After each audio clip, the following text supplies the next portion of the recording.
say, if you enjoy everything that you're doing, you're going to do well at it, aren't you? So I think, yeah, it is critical. And I think, all the sorts of things that I've done over the last 20 or 30 years since then, I've tried to, I think, move my career towards the things that I love doing the most.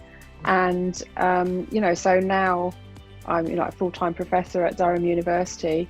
Everything that I do as part of my job, I absolutely love. And, when I was having the conversation with the head of department about working at Durham, when they first approached me to work there, one of the things that I said was that I don't want to stop doing anything that I'm currently doing, because, I love it so much. It's kind of what I'm passionate about. So, the stuff with writing a book about coding, which I'm doing for Penguin, and being on the board of Tech Mums, my social enterprise. I didn't want to stop doing any of those things in getting the job at Durham. And so when I talked to the head of department about that, he said, but that's why we want you. That's why we want you to work at Durham, because you're doing all of these things which we're very passionate about. So yes, I totally think that kind of following your passion, it makes your life easier, right? Because you're doing things that you want to be doing. And I sometimes think, because I basically kind of didn't really have any parental input from about the age of, or positive parental input from about the age of 14, really. And so in some ways I can look at that in a positive way, because it kind of enabled me to do what I want to do, what I thought was the best thing to do.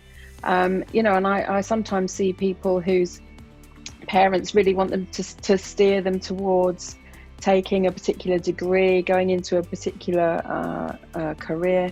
And so in a way, like putting a positive spin on what's happened to me in my life, I feel grateful that I could just make my own mind up, really. I didn't have anyone trying to steer me anyway at all.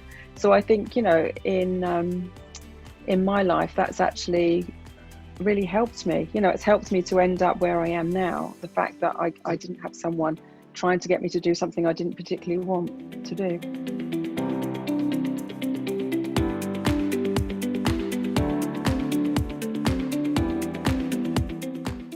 So I set up Tech Mums really because I kind of felt that like technology and education completely changed my life, when I was a single parent. And, then, some years later, I really wanted kids to start learning technology. And in the UK at the time, so in 2012, the government minister that was responsible for education was saying that computing is too difficult for anyone under 14. And I just thought that's just not true, and I've got to do something to prove that that's wrong.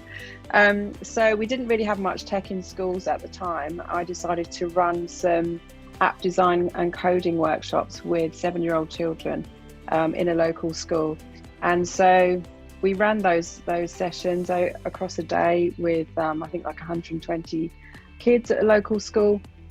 And at the end of the day, I wanted the parents to come in and see what the children had been doing and have a go themselves, to kind of like get them bought in as well. And I noticed that when I asked the parents to have a go, in general, the dads would just kind of like step forward and look at what their kids were doing and have a go with them. Whereas a lot of the mums looked very apprehensive. And just that kind of look on their faces made me think, okay, so I really need to do something about mums' confidence around technology. It's because actually true. We all do turn to men when something is wrong with the computer. And actually, we do have our startup editor, Pam, is quite technical. So we do have women who know much, but I also, it's an instinct to turn to men, to be honest, to fix my computer. It can be. And so, So I had this idea to set up an organisation which would teach mum tech skills, to kind of empower mums with tech, because I thought not only then do we create women who understand tech and can be the go-to person around technology, but also I found this research which said that the main positive influencing factors for children doing well at school at age 11 are their mum's education and their home environment.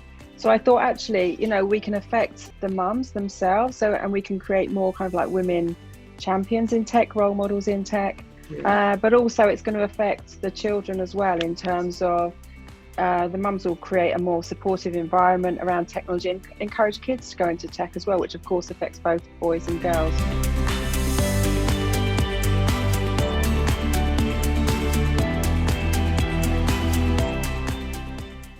So like going back, so that was 2008, we started running the campaign. And first of all, I went to like TV, radio, like national TV, national radio, and got lots of people like emailing me, but didn't actually get any support for Bletchley Park. They didn't get any money from that, which was what they needed. And it wasn't until the end of 2008 that I started using Twitter and realised quite quickly that I could just type Bletchley Park into Twitter and I could connect with anyone around the world that was talking about Bletchley Park. So kind of through using hashtags, Bletchley Park, code breakers, you know, in World War II, I could just find enthusiasts that would, and I could talk to them in real time. And before Twitter, like we just couldn't have done that in any way at all. Mm-hmm. So I started doing that. I started a blog which was about the campaign and what we were doing, so that if anyone asked me for more information, I could give them the link to the blog, and they could read up on what we were doing. And so over the first few weeks, quite a few people got in touch with me saying they wanted to help the campaign, and those people that knew a lot more about social media than I did. And so they really helped me to kind of build up a campaign. So kind of, I guess the first thing is having a blog and Twitter really helps, because through Twitter, you know, you've only got a very small amount of space to be able to say anything. So what you really want is to get people interested and then be able to point them off to something that they can read, which is much longer.